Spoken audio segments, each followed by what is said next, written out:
Good. Hi, everyone. So my name is Kolomyeytsev. I'm Director of Product Management with StarWind. And today we're going to talk about the products we have, and not only software products, but also hardware products. And StarWind been around for a while, and I'm glad we finally made it to TechField Day, fixing it. And today's presentation is not only going to be about storage, but how it plays along with other of our and other different products on the market. Because we're not a one-trick pony company, and we've been a software-defined storage company for a while, but later we transitioned to what we call now a one-stop virtualization shop. So it's hyperconvergence, it's storage, it's software-defined software stack, and there is also some proprietary hardware we're focusing later on this presentation. So most of you have seen these words coming out from any other vendor, but every vendor puts in different meanings in these words. And we're not claiming we're the most flexible, most scalable, or whatever. We're just thinking that the way we make the infrastructure more flexible is the way to go, and that giving people an option to scale their infrastructures how they like and not how they're forced to is a good thing to do. So before we start, a quick background into what we've done before and where we are right now. So originally we started in 2009. We spinned off from a company called Rocket Division, became completely storage-focused company. And then in 2011, we released the first ever hyperconverged storage for Hyper-V, which operated natively and not inside a virtual machine. So as you can see, long before VMware vSAN and VSA and Storage Spaces Direct appeared, and we're really glad the market moved in that direction and evolved to the solutions we see on the market right now. And in 2013, we started developing our own hardware gateway to the cloud, which you see on the table, and we'll get into more details about that piece of hardware later during the presentation. Then in 2015, we stopped being a software-only company and started providing also the hyperconverged appliances for the customers. And there are several reasons for that. First of all, software-defined storage was intended to be easy, so you could use existing hardware you have around, put some software on it, and convert it into storage. The problem with that was people were often trying to do it with the hardware they had around, not always thinking that that is the best hardware or that hardware is suitable. And that worked good for some people, and it evolved into really good infrastructure, but for some people it only became a nightmare, thinking, why is my hardware RAID 5 and hardware RAID 10 on two different boxes, not synchronizing properly and not delivering good IOPS for my virtualized infrastructure. So we decided that the way to fix it is not to certify ourselves with every other vendor, because that is a good option, and this is what we've done too, but still, hypervisor vendors insisted that any time something happens, it's the storage to blame too. We thought, okay, no finger pointing anymore. We'll combine everything together. We'll provide it to the customer turnkey and make sure that in case something happens, they don't get finger pointing and they get one point of support. And that's how we roll since 2015. In 2016, we expanded the hyperconvergence concept with storage appliances and backup appliances, and also introduced StarWind as an option in Amazon and Azure. And this year we started with RDMA. So our appliances and our software-defined stack now operates not only with traditional ISKZ, but also with RDMA-enabled ISER. And we're really close to releasing the first prototype of our NVMe over Fabrics target. So we're really thrilled to see what this year brings to us and how the technology evolves. Now, I promised there will be more than just storage products, because they all operate as one ecosystem in our understanding. So one size doesn't fit all, and doing just hyperconverged or just converged with dedicated storage or just software defined is not the most flexible way. Every way has its drawbacks. So we're talking about the building blocks we use to solve virtualization problems. First building block is the StarWind hyperconverged appliance. And I mentioned typical problems. Smaller organizations have issues. They need to build a robust virtualization environment which is fault tolerant, which is scalable, which delivers good performance, and effectively the one you don't need to touch if something happens and just wait till the morning. Someone comes in to replace the drive, it restores automatically. That's basically it. And this is the foundation of what we're offering in the hyperconverged space. So the hyperconverged appliance is by design a fault-tolerant environment. So it's not a single storage set with multiple nodes accessing the same storage. We replicate all virtual machines, and we make sure that caches and data are replicated all the time. And the solution is completely able to work with just 2 servers to start with and doesn't need any extra witnesses or extra arbitration from outside for fault tolerance. Now, StarWind's hyperconverged appliance scales on a grid, so virtual machines get replicated between the participating cluster nodes, and this allows us to maintain higher level of fault tolerance and make sure that each VM leverages data locality, getting better storage performance and getting lower latency. In fact, the storage performance is almost 95% of local storage performance all the time. And finally, this doesn't provide a single namespace, obviously, but it still relies on Hyper-V's best practice of having 1 cluster shared volume per node. And then with vSphere, it's easily managed with VMware vVols.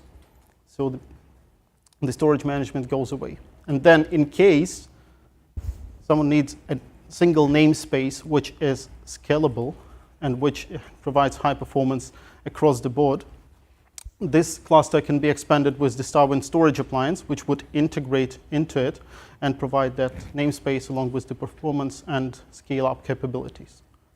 And finally, one more thing I forgot to add on the previous slide is the fact that StarWind is one of the few appliances which would allow you to scale up, just adding JBODs to your hyperconverged infrastructure and not forcing you to add nodes all the time to scale your compute and storage together. Now, a few words about the sweet spot. So you may be wondering who will be the typical user for this type of infrastructure. And we find the typical use case would be an environment where you need to pack maximum CPU, RAM, and IOPS horsepower into minimum footprint and start low. So our ability to and then scale allows us to work in organizations who require multiple small locations to be independent and operate in, I would say, fire and forget mode. So you don't need to think that every day someone needs to go around there, service them, look after the infrastructure. And the capacity gap is between 4 terabytes and 20 terabytes, sometimes smaller than that, but that's what we see with vast majority of the appliances we're providing. And the typical starting capacity is either 2 or 3 nodes with under 20 terabytes. One of the good examples is Sears, who have installed us in their locations, and would be a typical example of a robo customer where every additional node and every additional hypervisor license added to the total dramatically increases the cost.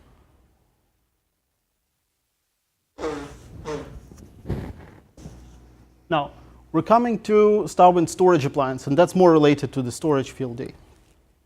So the main idea of StarWind storage appliance is to provide an ability to scale storage in environments which previously couldn't scale storage independently. So we had multiple discussions with our customers saying that we do use this hyper-converged vendor now, but when we realized we need to move on with the new project and have a lot more storage requirements, we realized that scaling with HCI nodes doesn't make sense for us because it's just too expensive. We need to add 5 of them, pay for every hypervisor license on the node, and now we just need storage. We don't need that.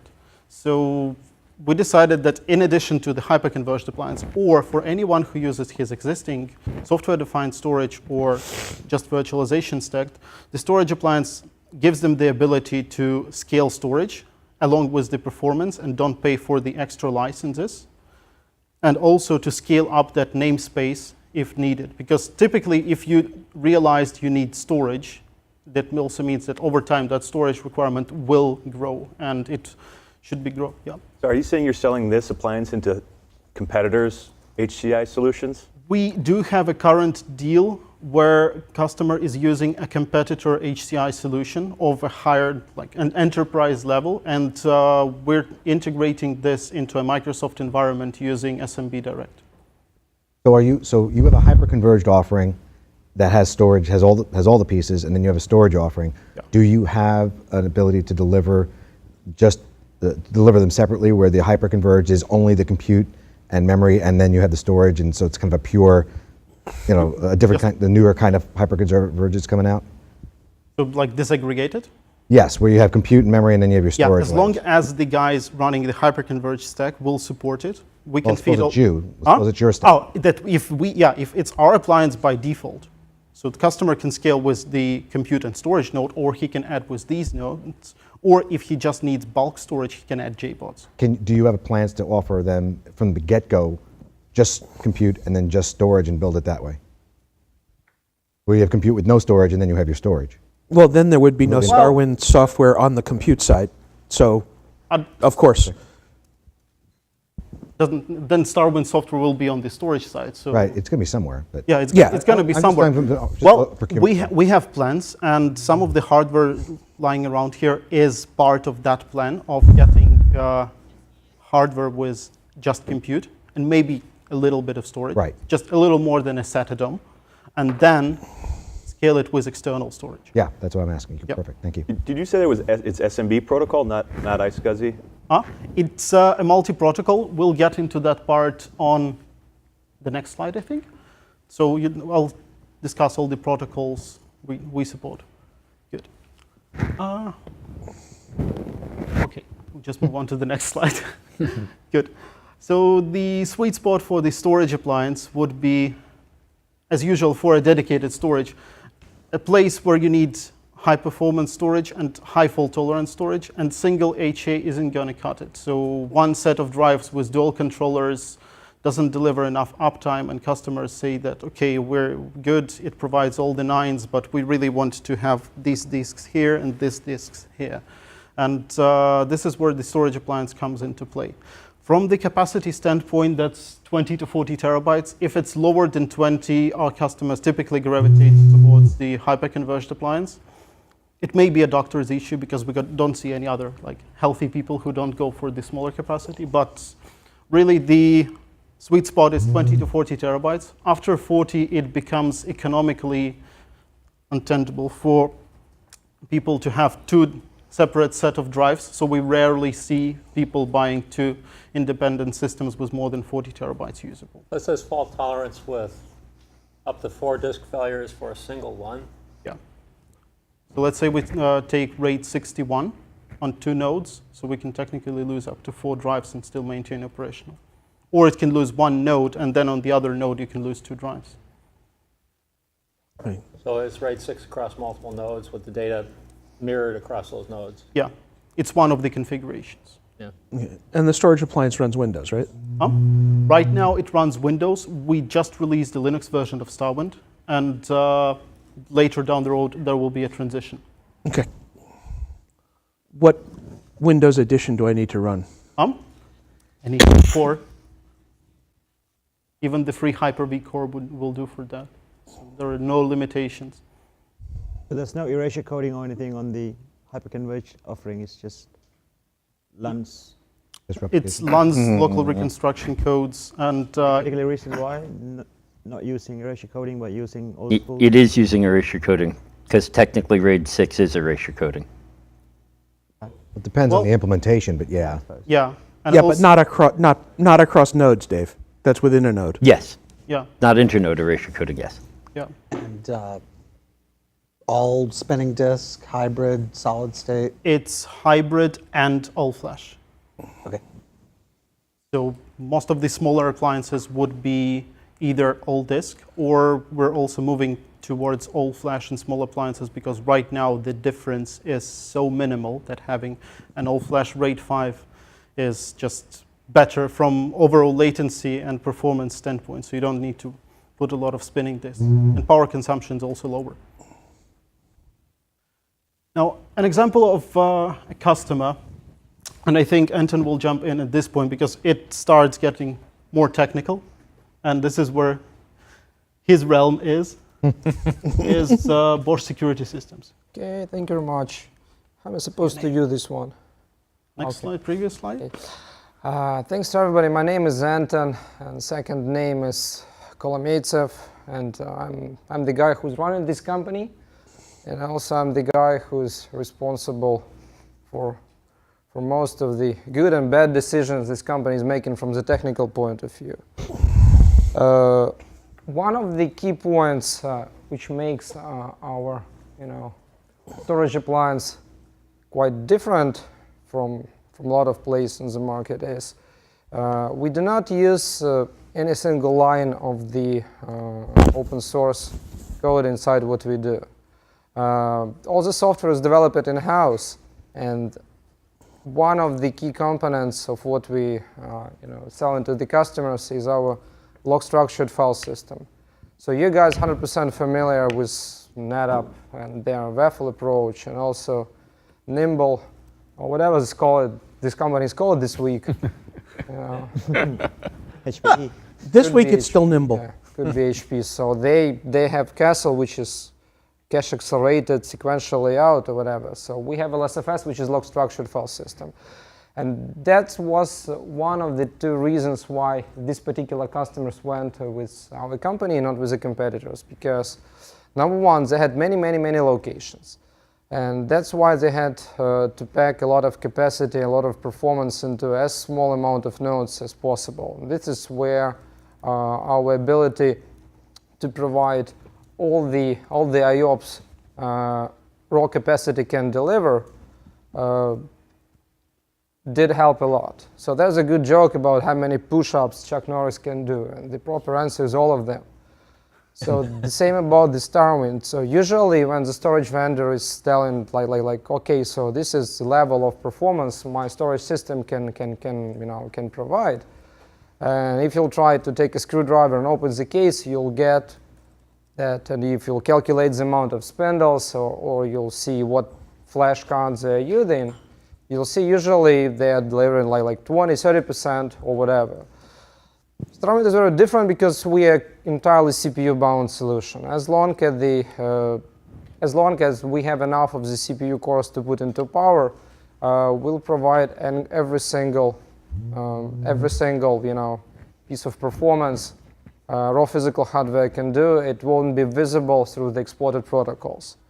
So this was very important. And second thing is, with this again particular customer, what they do, they run a pretty complex system of tracing many parameters at the same time. So this is security, so they're capturing the video from many cameras. Also, they are doing the fire alarm logs, also intrusion detections, and all the data is coming to a single, let's call it mini data center, which is analyzing the parameters and storing the parameters for this, let's call it smart house or whatever. And they've been getting to a situation when they had a dilemma. They had to trace and keep and manage a lot of data because there was high definition streaming video. And for this type of the workload, it's very typical to use high capacity and low performance spinning drives and build a parity RAID with them. And because streaming is, it's writing with a big block sequentially, there is no big deal, and there's no read modify write. There's no what's called a RAID gap, in theory. The problem is when you have many writers at the same time, and there are actually multiple streams mixed, you cannot guarantee all the writes will be big and will be touching all the RAID stripes at the same, all disks at the same time. So there appears to have a write hole, and performance is not so good and not predictable. You don't want your video cameras losing frames, and you don't want, some information about the intrusion, about like say the garage door open being lost just because it was recording with some high definition camera something else at the same time. Also, because there are multiple writers, we get a situation which is called an I/O blender, when technically we have a multiple sequential I/Os, but because they're mixed on the same system, we just have a bunch of the, at this point, random writes. So the performance was horrible. To fix that, natural step and what everybody was doing is just to throw money on the solution and to go all flash. But with all flash, it's going to be very expensive. So these guys have been looking at a solution that would be both providing expected reasonable performance for writes and not doing and still not breaking the bank. At the same time, it's multiple locations. And we solved this issue for them. We provided the solution which is based on the StarWind, and it was doing magic with a log structured file system, because with what we've done, there is no for hybrid for hybrid configurations, when we provide some amount of flash and dynamic memory for caching and parity RAID as a backend slow storage, there is no more random writes, and all the bandwidths which RAID 6 or RAID 5 can do is actually chop it into small pieces and use it as IOPS. So instead of getting, let's say you are getting 7020 to 200 spinner, which is can do like 75 IOPS, and for writes for RAID 6 and for 10 disk, you're expecting to get in like 10 times more, which is 750. But with the StarWind, it can be 15,000. Because I'll get a little bit deeper into detail how it works on the some upcoming slides. But these guys, they're pretty much happy with what they're getting, and accept not only buying our stuff, they also using us as a reference system for their partners. So if somebody cannot get our hardware physically, and this is one of the reasons why we are actually one-stop virtualization shop and not one-trick pony. If somebody cannot get his hardware, cannot get our hardware with his solution, we still can provide our software with a set of the certified components. So there's no need to to move Dell servers from Singapore to somewhere in Russia just to have the stuff running, which is a big deal for many companies. Okay, so if we'll open the StarWind storage appliance as the base platform, we OEM one of the probably most popular and most expensive server vendors. They didn't pay to us, so I won't tell you the name. But all the components inside, they are not anyhow modified to from what's can be purchased from directly from vendors. So that typical non-modified firmware spinners, also SSDs. We still use for erasure coding. We use either hardware RAID or software RAID, which is built into operating system, and working on our own one implementation done in the software, just to answer the unasked question. Also, RDMA capable NICs. We don't use iWarp. We build everything with Rocky V2, and RAM DIMM cards for dynamic memory caching. And all the magic actually happens in the software.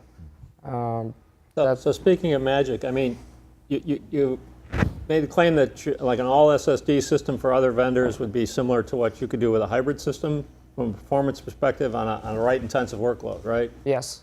So are you doing tiering? Are you doing SSD caching?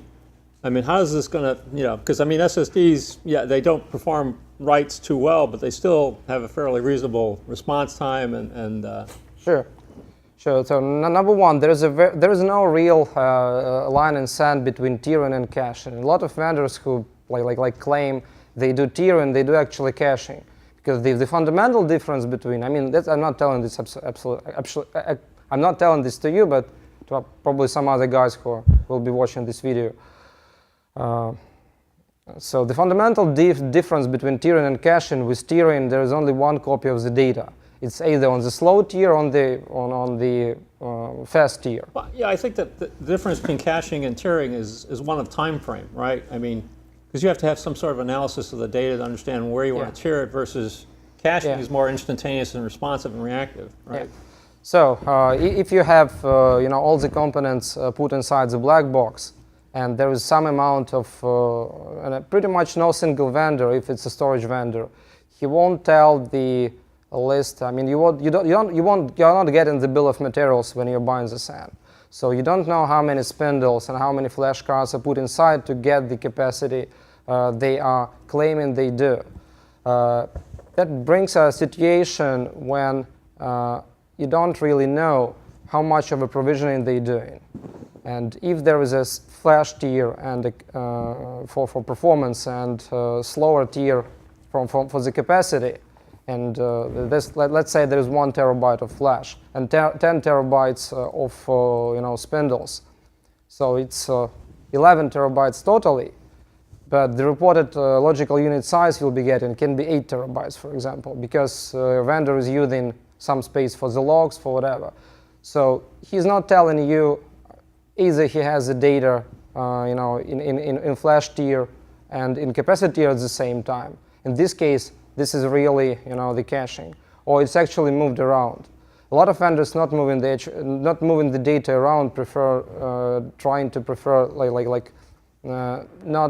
not to exhaust the right the right limitations of the flash, and also not really I mean, implement just one feature in the software and tell to the customer he actually can select and can go both.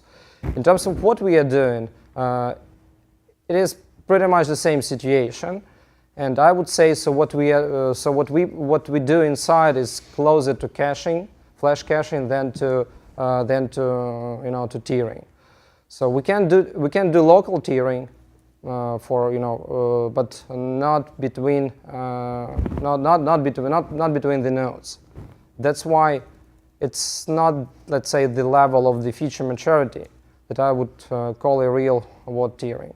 So we'll have a separate slide on that, but just to answer the question, there are multiple levels of cache we do. So number one is gets a dynamic memory cache, which is mirrored between multiple controller nodes for fault tolerance and cache coherency. Then goes flash cache, and there are two types of the flash cache. One is read, and second one is log structured write. And then we get into either, if it's an all-flash system, there is no capacity tier, and with a hybrid system, there is a capacity tier where the data gets offloaded eventually from flash write log to be stored on the persistent memory. Okay, so NVMEs or NVDIMMs or anything? They are there. They're just not on this slide. No. So some of later down the road we're going to NVDIMMs too, but NVMe. NVMe is another thing which we already have, but like NVDIMMs, I know it's been a question for some vendors, and we will support NVDIMM, but we not make it a mandatory thing. Okay, so as a write comes in, it hits a DRAM cache, gets replicated. DRAM cache, replicated, confirmed. To a second node. Okay. Yeah. If we do triple active, then it will be replicated, confirmed. Okay, so the whole system needs a UPS. Yeah. One UPS is necessary for that. So it's get a little bit, why we do not use NVDIMMs at this point? Because we run Windows. Windows is as a primary operating system. Windows is actually a very old operating system. A bunch of the code that's written for the storage stacks belongs, like it's maybe 25 years. And the performance the difference that we are getting into when doing the NVDIM things with Windows, it just doesn't worth it at this point. And either we need Microsoft to catch up on that, which is on the way, or we need to move to some other operating system which is a more friendly and where the gap between the very high performance NVMe and NVDIM is bigger. So it will make reason why we use this kind of thing. Now to protocols. So what we support from probably at this point we are one of the few vendors who does RDMA on both on block and file storage at the same time. So we started as an iSCSI company, and 15 years ago, before iSCSI protocol did exist. Then it matured into IP, storage over IP actually matured into iSCSI. And we still do that, and it works just fine. We added RDMA capabilities to iSCSI, which is ISER. And we are one of the few companies, I'm telling one of the few, but I don't really know anybody else who has right now ISER in production. Unfortunately, the only consumer who was expected to be doing that was VMware, and the state of the ISER client stack with VMware is not so great. So we expect VMware to catch up with ISER client maturity at 11.7. It's the level version number 7, which is June or July this year. And it's going to be very good, very good use case for us. Then goes SMB3, and SMB3 gets with all the dialect extensions like multi-channel, and the most important is SMB Direct, because there are a bunch of other vendors who are doing SMB3 right now, but most of them, if not all of them, lack RDMA thing, which makes their systems useless with high performance NICs. Going beyond 10 gig, if you don't use RDMA, burns CPU on both host and on server and client, and it's not possible to deliver the reasonable performance, and it's not possible to use system for anything else. You'll just, have 100% usable CPU for clients, so it won't be able to run virtual machines. Then we do NFS, and what's already on the plan, and we're expecting to release the preview version in a couple of weeks, is NVMe over the fabrics. Then goes management. Obviously goes Web GUI. Then goes vCenter plugin. So the guys who are running VMware will be happy. So as far as NVMe over Fabric, that means you support NVMe SSDs inside the appliance? Yes, we do. We do, and there's a very low overhead in doing this kind of thing. So we use Windows, so we had to do an enormous amount of work to. Basically, we had rewritten Intel's SPDK for Windows, and the unfortunate. God bless you. What's that? No, that was not a good try because we are still. If we'll compare for this particular task, if we'll compare Windows and Linux, Linux is like maybe 3 to 4 times faster still. Mm-hmm. That's why we'll get into this point with a couple of next slides when we'll be talking about the massive scale-out architecture. We for just what's called the brick nodes or the capacity nodes that will be using NVMe as a Fabrics protocol, we won't be using Windows. There's simply no way to do that. I mean, if we want to deliver all the performance that physical hardware can do. Then goes the Windows SIG client. Obviously, command line interface with PowerShell. We do virtual volumes and have as a provider, and we have SMIS integration with Microsoft System Center. And there's also a Swordfish, which is missing from this presentation for some reason. And what? No Cinder? No. Should we? Probably not. Probably not your market. Well, no, not yet. Not yet. So from this whole thing, if we'll see that the combination of VMware, Icer, and vWalls probably the most mature, the most lightweight storage protocol of management and data mover we have seen from all these guys.